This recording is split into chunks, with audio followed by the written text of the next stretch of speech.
What's shaking, folks? Back with another reaction, back with some more Iron Maiden, and we're going back to their 1984 album Powerslave, though I do have the 2015 reissue, and we're going to listen to a tune that is cleverly titled Losfer Words. It is an instrumental. There is a parenthetical subtitle called Big Orra, and Orra, or R-R-A, is preceded by an apostrophe, which normally indicates the absence of a letter. So I'm not quite sure about the subtitle, but again, the main part of the title, I think it's a cheeky indication that it is in fact an instrumental. It very much sounds like tunes from this album and from the early to mid 80s. It has that classic Iron Maiden sound.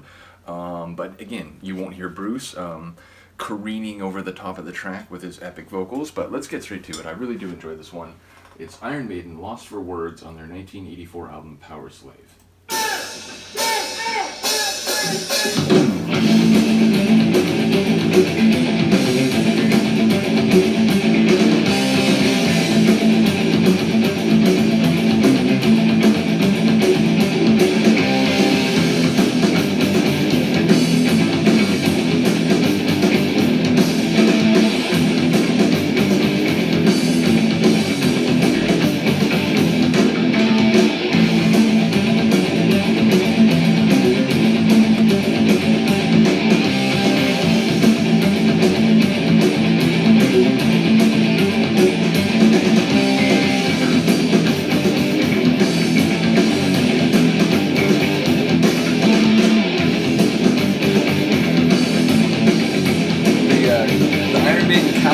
Sounds coming.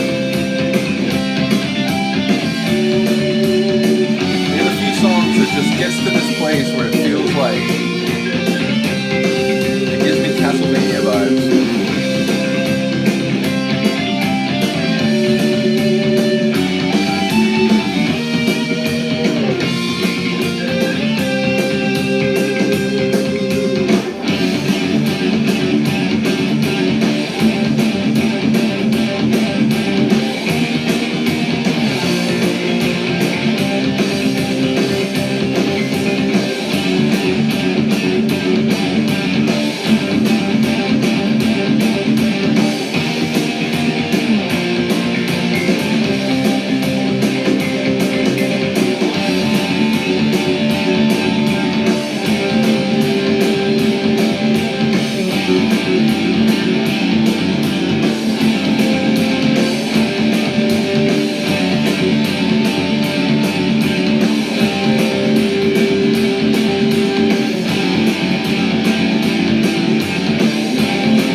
The guitar is obviously shredding, but the sort of like frenetic rhythm of the whole tune is great. Love it.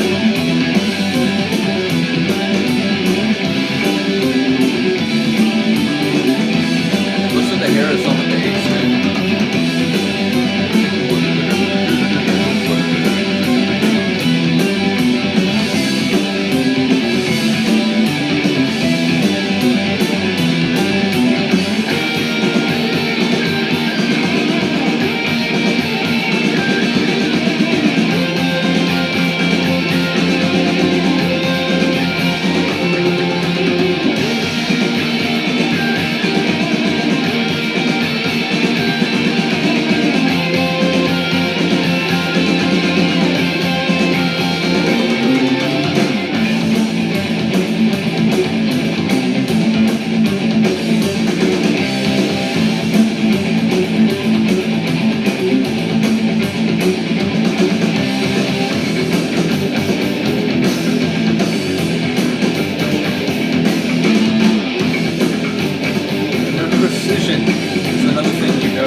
again, it gives me major Castlevania vibes, which I think the first time I mentioned that was the very first Iron Maiden reaction I did, which is to Hallowed Be Thy Name, from the Number of the Beast album, in the sense that once it goes into that more instrumental section, in the like latter half of the tune, it just there's a section where it finds this sort of sound that to me it just sounds like you know, a really cool version of music from a Castlevania game. Which, if you don't know, they're games about like, you know, Transylvania and, you know, vampires and so on. So they have this kind of like horror sort of atmosphere, but also, you know, kind of energetic and suspenseful. So yeah, there's a couple points in that tune where it gets to that sort of Maiden Castlevania vibe. But more generally, I just think it's a really cool instrumental tune. It sort of displays or exhibits a lot of what they do really well, like, you know, tempo changes, great solo guitar work, and just really precise like instrumentation. So once again, big ups to the group. Do let me know what you think of this one. Again, there's, you know, no lyrics to analyze, and we didn't get to hear Bruce's voice, which admittedly is a bit of a detraction, but I do enjoy that they have a track like this on an album. I was thinking while I was listening, you know, is this something they play in concerts? I feel like it could work well as like, you know, a bridge between two much more big and kind of like very memorable and popular tunes. But I also would understand if they didn't play this, because it doesn't, you know, like Bruce would just kind of be sitting there, and, you know, maybe some people don't see it as like a marquee enough tune to use in a, you know, a live set.